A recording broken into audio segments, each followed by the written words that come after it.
اب یہ بعض علماء کہتے ہیں 5ویں امام کا واقعہ ہے، بعض کہتے ہیں 6 امام کا واقعہ ہے، بعض کہتے ہیں 7ویں کا. امام کا نام اس میں اتنا امپورٹنٹ نہیں ہے جتنا میسج. لوگوں نے کہا مولا کے پاس اب 5ویں یا 6 یا 7ویں. فرزند رسول، ہمارے محلے میں وہ جو فلاں آدمی ہے کل اس کی بہن کا انتقال ہوا.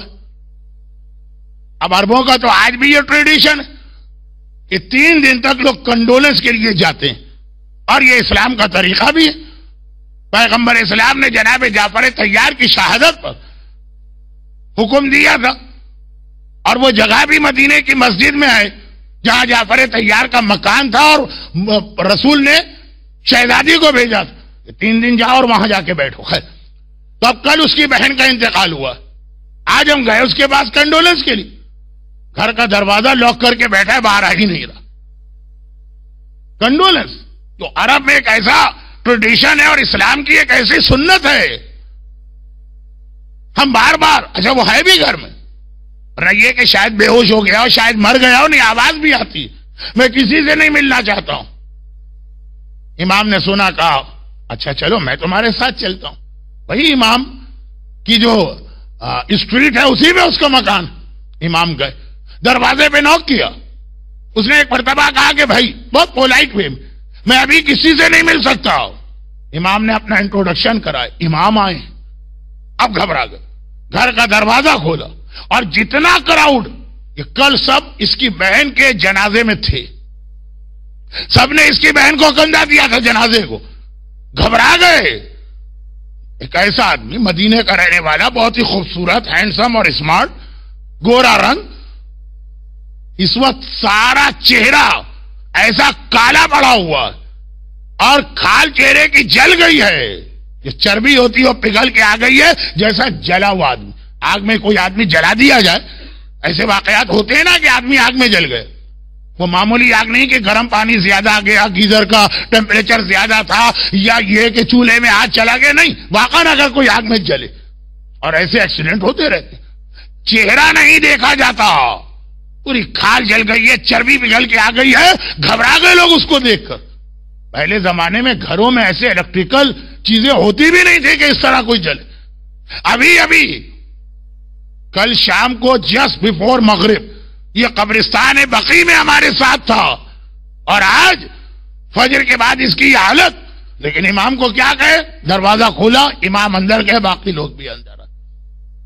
اب ہر ایک کی زبان پہ ایک سوال ہے، یہ کیا ہو گیا راتوں رات؟ اس نے کہا کہ بھائیوں اب تو بات کھل گئی. بس اس میں امام کا صرف اتنا انوالومنٹ ہے کہ امام نے اس کے گھر کا دروازہ کھلوایا، اور آخر میں جو جملہ کہا تو امام نے اسے کنفرم کیا.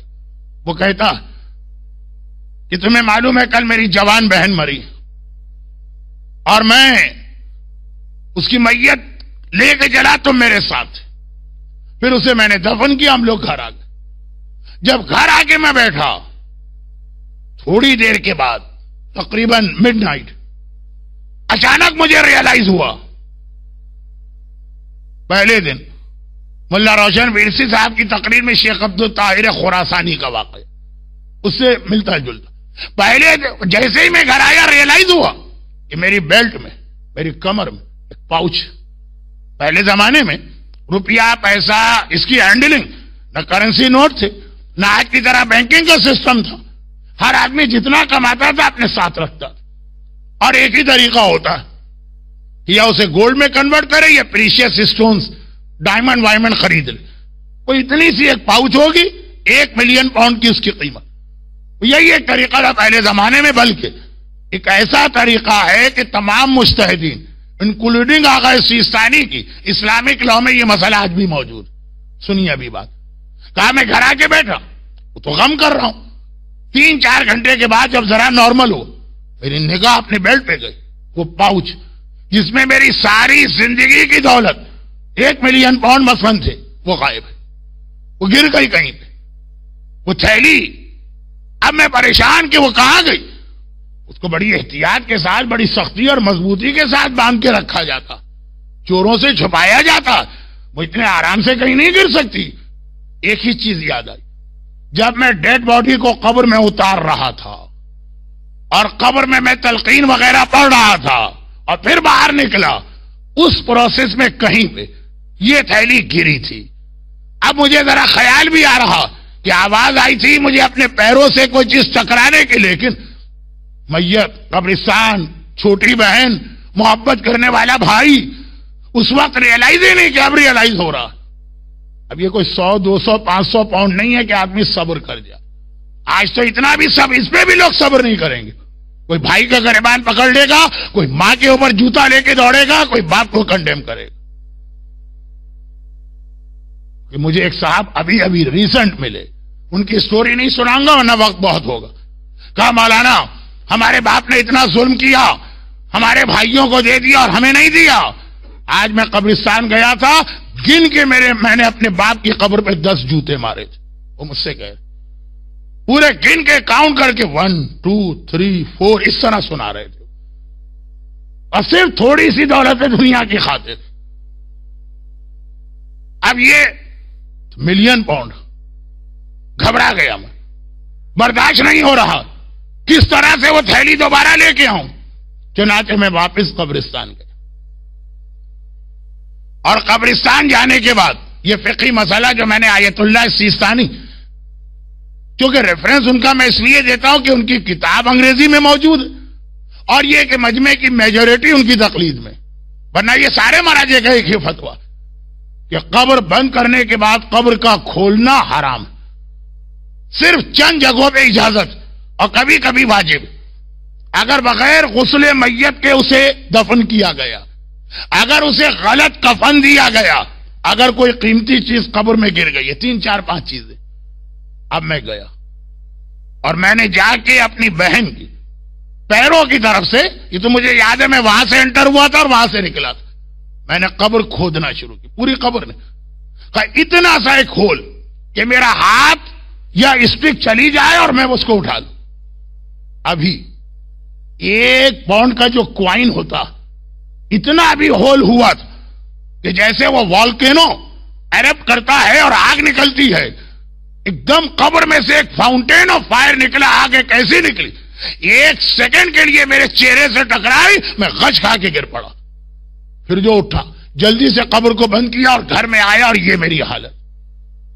میں ساری رات روتا رہا کہ 1 سیکنڈ جو خالی ٹچ کیا اس نے تو میری یہ حالت ہو گئی. میری بہن تو اس میں جل رہی، میری بہن کی تو ساری قبر اس کے اندر، پوری قبر میں ہی آگ بھری ہوئی.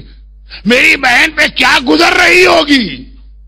اور یہ وائے، یہ چیزیں ہیں جہاں وائے پوچھنا. وہاں ضرورت نہیں ہے کہ داڑھی کیوں رکھیں وائے، میوزک کیوں حرام ہے وائے، شراب کیوں نہ پیئیں وائے، مکس گیدرنگ کو کیوں اوائڈ کریں وائے. نہیں، یہ عذاب کیوں آیا. 2 چیزیں، بھائی کو بہن سے محبت، کیا میری بہن پہ گزر رہی ہوگی. اور یہاں پہ ایک سوال آئے گا کہ how can we help her, اس کا جواب کل، ختم بات. شب جمعہ آپ سنتے ہیں مرنے والے کی مدد کرو، وہ اس کا جواب. مگر ریزن کیا ہے. اب میں ساری رات تڑپ رہا ہوں.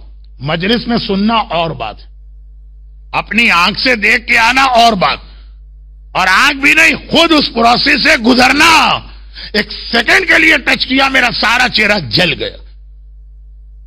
وہ تو مسلسل اس آگ میں، اور اتنے جلدی وہ آگ آئی کہ ابھی تو قبر میں اس کی پہلی رات جسٹ اسٹارٹ ہوئی ہے.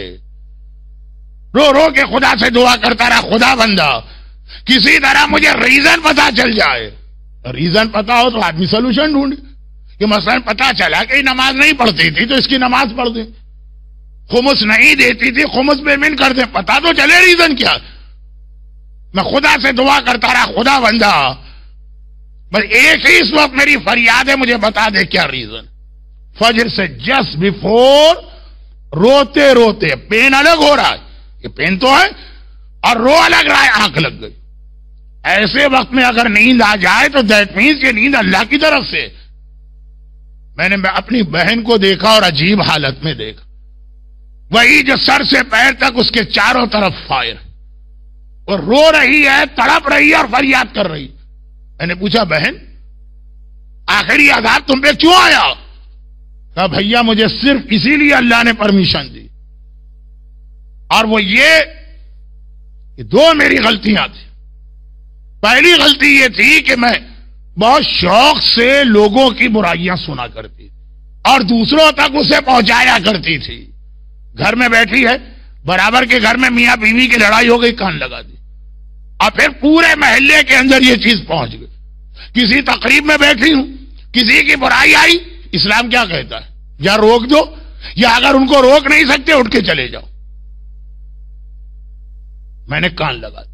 اتنا شوق تھا مجھے برائیاں سن کر اسے پروپیگیٹ کرنے کا، جسے الفاظ بدل کے آپ کہیے غیبت کرنے.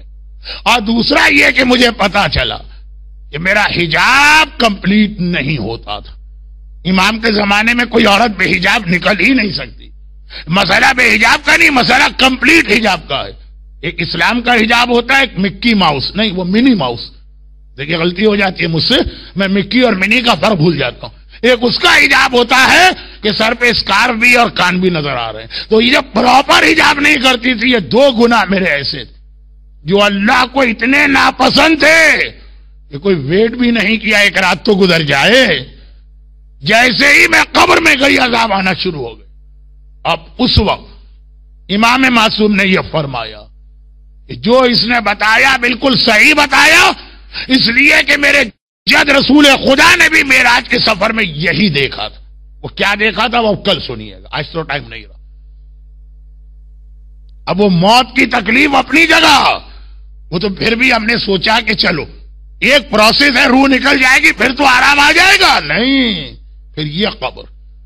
اور بعض ایسے گناہگار ہیں کہ ابھی قبر میں پہنچے نہیں کہ عذاب آنا شروع ہو گئے.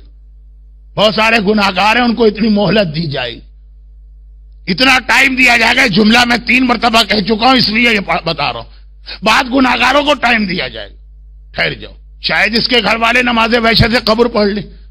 رات ختم ہونے تک ایک ٹائم دیا جاتا ہے نا، ہم اور آپ نماز وحشت پڑھتے ہیں، مرنے والے کو بینیفٹ تو ملتا ہے نا.